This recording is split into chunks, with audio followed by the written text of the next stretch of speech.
Hi there, welcome back again to our video lecture in Engineering Dynamics. This video will be discussing the path coordinate systems for motion in 2 dimensions. Alright, so I recall that in the previous lecture regarding the rectangular coordinate systems that we express the kinematic variables, the velocity, for example, in terms of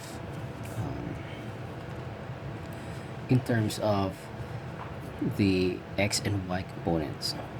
Okay, so that's vx, and then this is vy. So this is our velocity vector, and it's always tangent actually.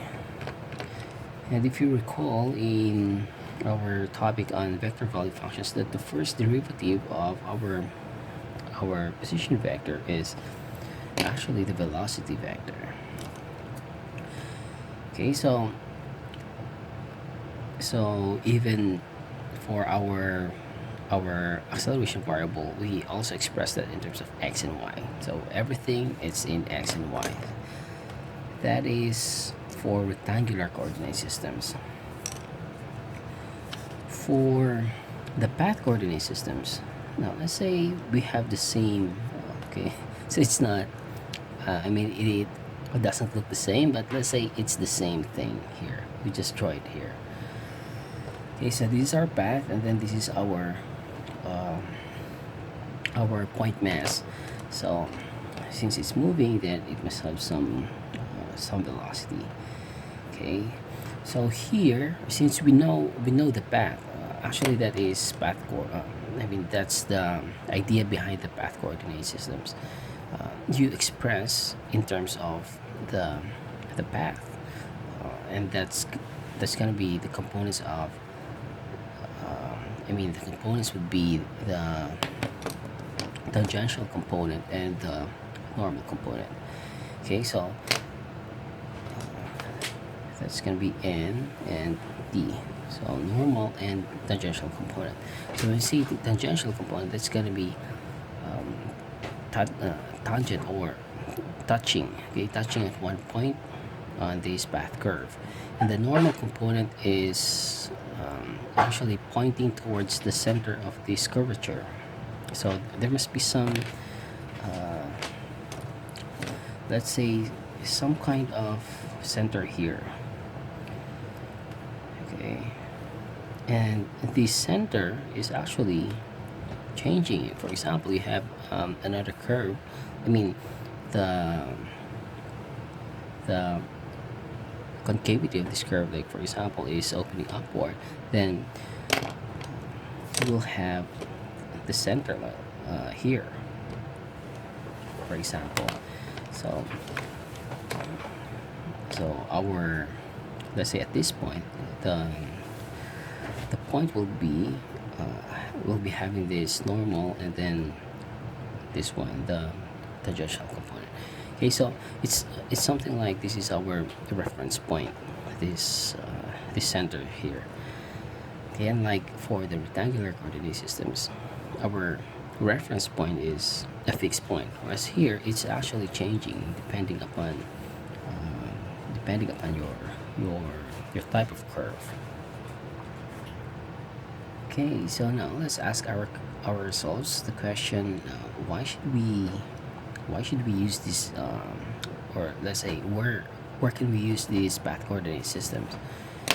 Okay, so that's a good question actually, because when we use the path coordinate systems, take note that it just means that in our situations, we know the path, or let's say we know the geometry of the path, or the size of the path, or let's say the dimensions of the path. So this is much more handy when it comes to let's say non-straight lines motion. Of course, for straight line motions, this one is more direct and more intuitive. Like here for 1D, then that's not gonna apply much. Of course you'll just have a normal component that's just zero. So the most typical way for straight line motions is this one, the rectangular coordinates. But for motions in 2D, sometimes it's much easier or much direct to use these path coordinate systems. Okay, so the example is, for example, your roller coasters. Okay, so your roller coasters, like you have this, let's say the track, and it's already defined, or it's already, I mean, the geometry of that is already designed, so that can have like a curve of, let's say x to the, let's say x cube or whatever. Okay, so in that way, we can describe the motion of these coasters, um, in terms of uh, in terms of in terms of the path. Okay, so that's gonna be the velocity. For example, the tangential velocity. Okay, what else? For example, the railroad tracks, rail tracks. Okay, so the rail tracks. Let's say we are looking from a top view perspective. Okay, so it's just uh, it's just the same. Like for example, this, so let's say this rail track is. Oops, sorry. I'm drawing a highway here rather than a track. Sorry. So let's say this is the track.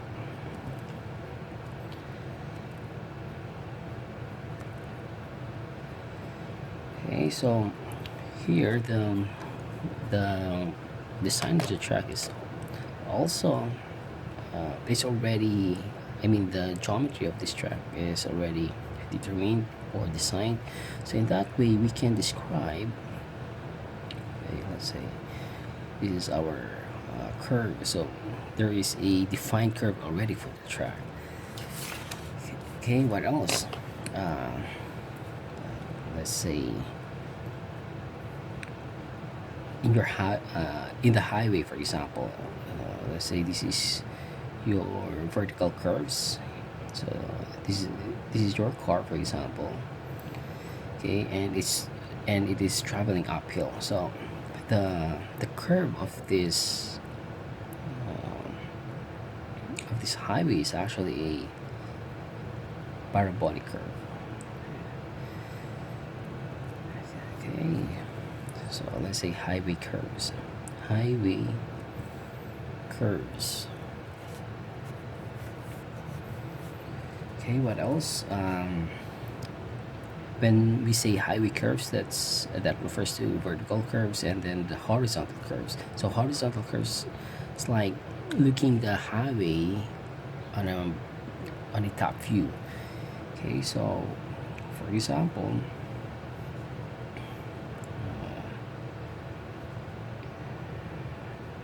sorry. Okay, so this is your car. So this is your highway. This is the center line. Okay, so the velocity of this car, okay, can be described in terms of, yeah, I mean, can be described using these path coordinates. Why? Because there is already um, a, a defined, let's say, a defined radius for this curve. Okay, so it could be, the radius of this curve could be, let's say, circular, or let's say spiral. Okay, so highway curves, both vertical and horizontal curves. Okay, so there are a lot applications or situations where we can use these path coordinate systems. Okay, so it is really worthwhile to study this type of um, this type of coordinate systems. Okay, so now let's establish now the variables.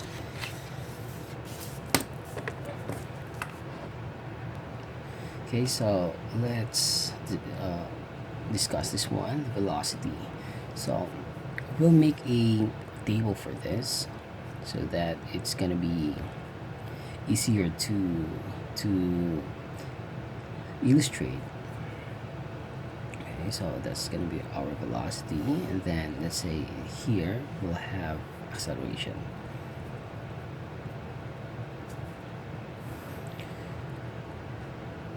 Okay, so on our second column, we'll write down, let's say, what's going to be the normal component of the velocity, and then, or let's say, what's going to be the equation for the normal component of velocity or acceleration.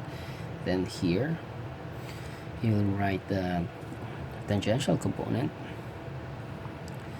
and then here in the next column we're going to write the total, let's say the total magnitude and direction, I mean the total velocity, either in vector form. Okay, let's write vector form. Then this one is the scalar form.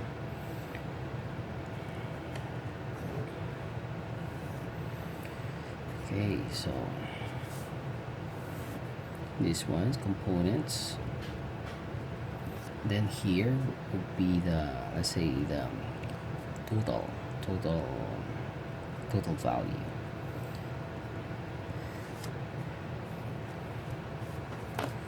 Okay, so for our velocity, we have, so let's say this is our path, and then this is our point mass, and our velocity will have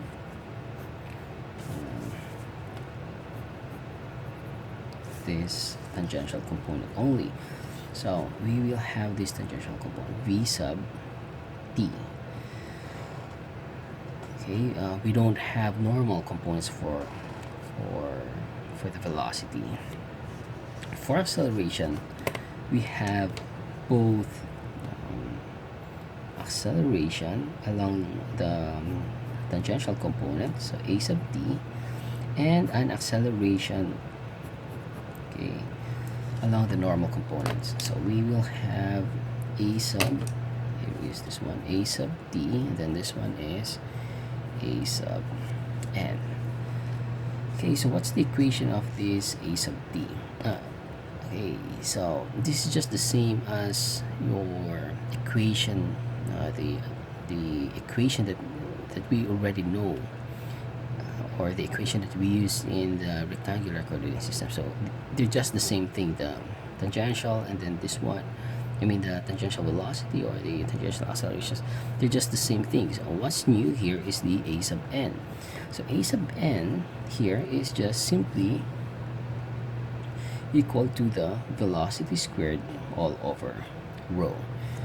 Okay, so let's write, so a sub n is v sub squared all over rho. Now what is this rho here? So the rho here is what we call the radius of curvature. Okay, so it's a radius, so that's gonna be the units would be the units of length. Okay, so for example, we have a circular curve. So if we have a circular curve, then the radius would be simply the radius of the circle, and that's going to be constant anywhere along the curve. That's going to be fixed. Okay, so what about if we have a, let's say, non-circular curves? Okay, let's do it that way. For example, I don't know. Okay, let's say it's a non-circle.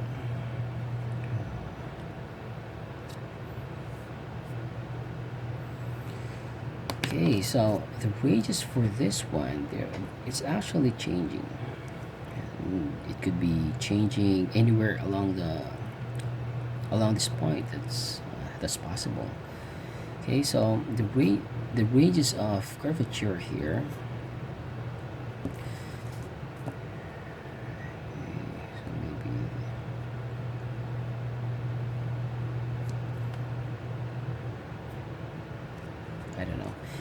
anyway, the point here is our radius of curvature is not a fixed value. So this is the equation.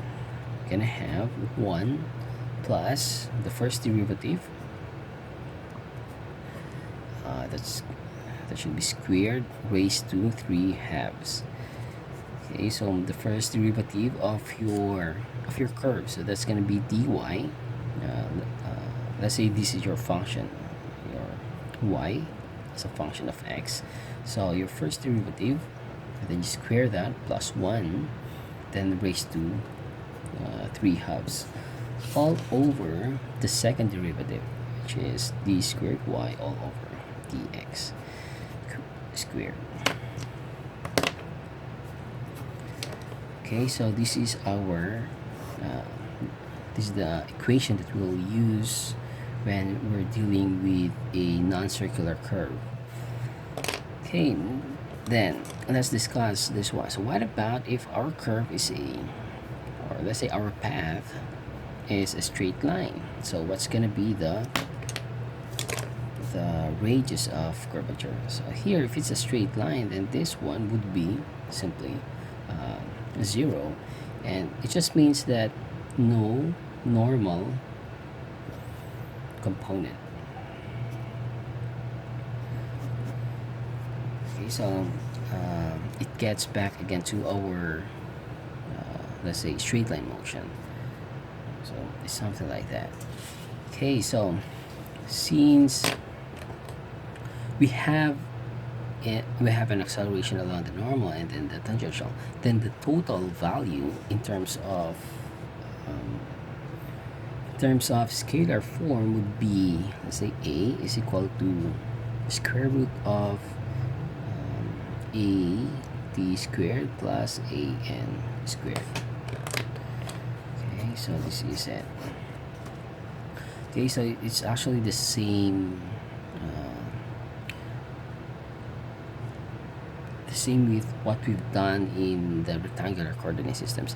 Why? It's simply because this is a vector, and this vector, they're actually perpendicular to each other.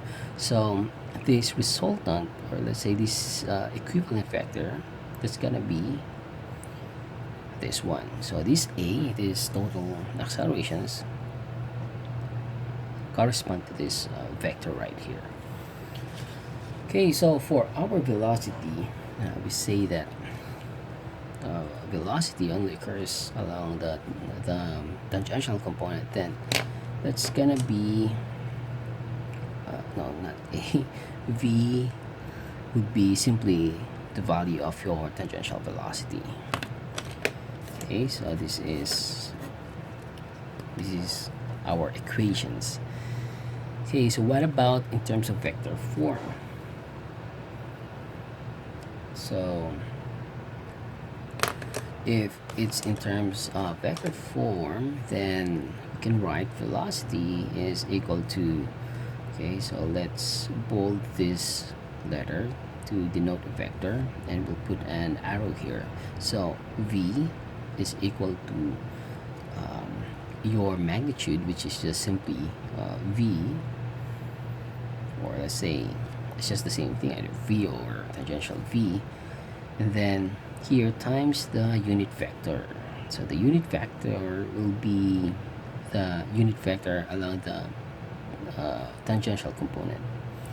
Okay, so this is it. So this is a unit vector, and then this one is your magnitude, your scalar magnitude.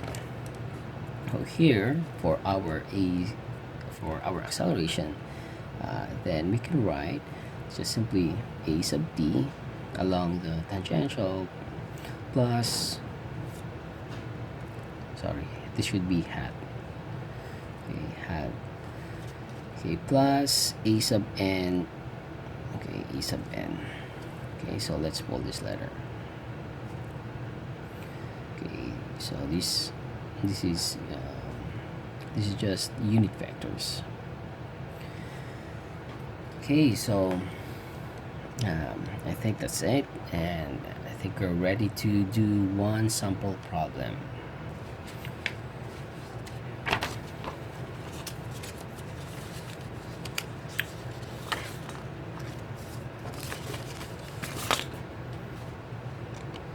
Okay, so our first sample problem for this topic would be taken from the textbook of Fibular, and that's specifically the fundamental problem 12-27.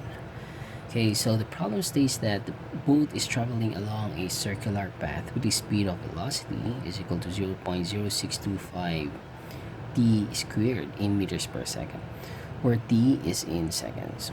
Determine the magnitude of its acceleration when t is equal to 10 seconds. Okay, so this is our circular path, and this, I mean, the radius is 40. It's given that it's 40 meters, and we have this boat here, and it's having a velocity of equal to 0.0625 t squared. Okay, so determine the magnitude of its acceleration when t is equal to 10 seconds.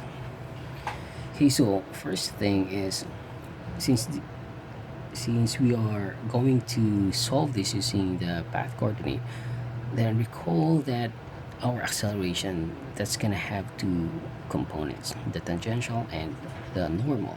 So we have to solve those two, and then we apply the square root of the components. So so that's it. Okay, so let's solve now. So let's write solution. Okay, so solution is, first we're given with v, or let's write first, find a at t is equal to 10 seconds. Okay, so now let's solve for, okay, so solving for, actually we can solve for the tangential acceleration because we're given this, and the acceleration is just the first derivative. Solving for a sub t. So a sub t is just simply dv all over dt. So what's v? So v is 0.0625 t squared. So dv all over dt would be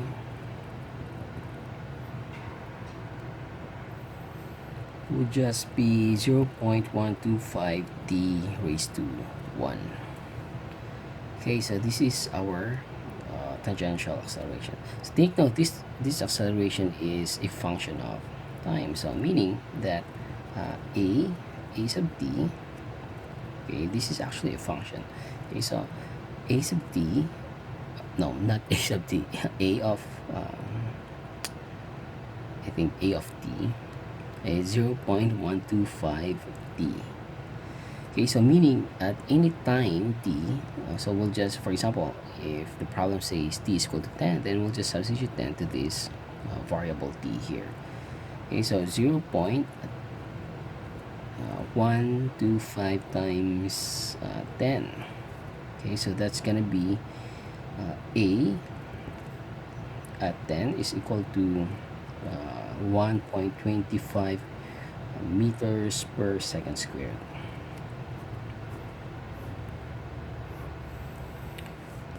Okay, so now we have this a sub t.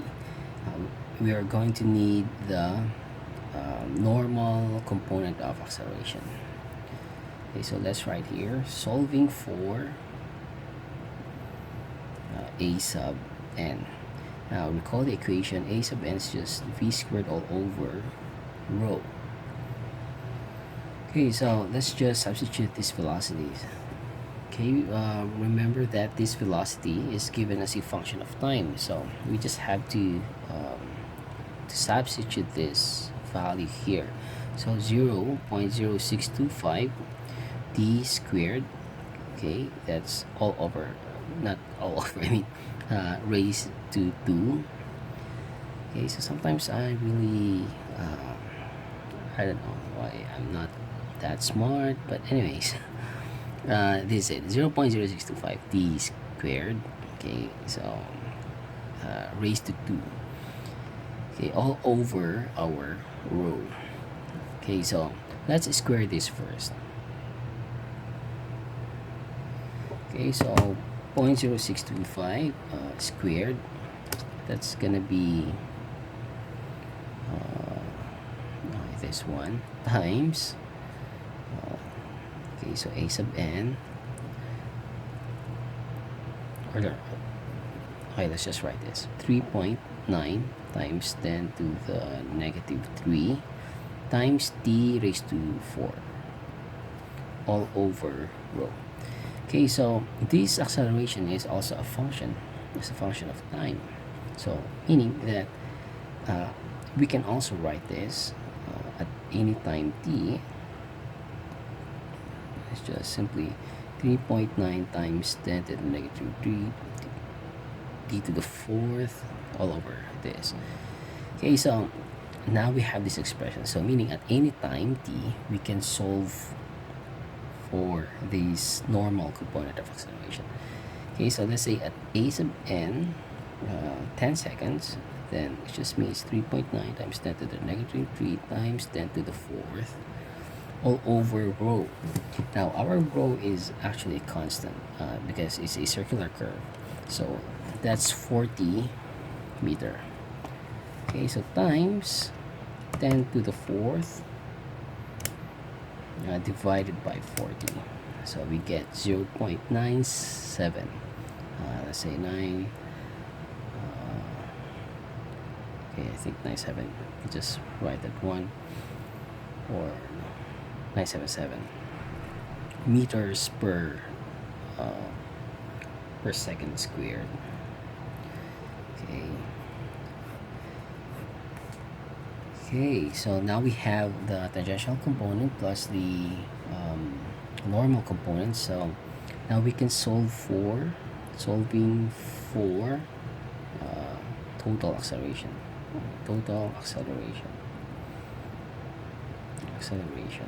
So we have a it's just simply square root of a sub t squared plus a sub n squared. So our square root of 1.25 squared plus 0.977 7 squared.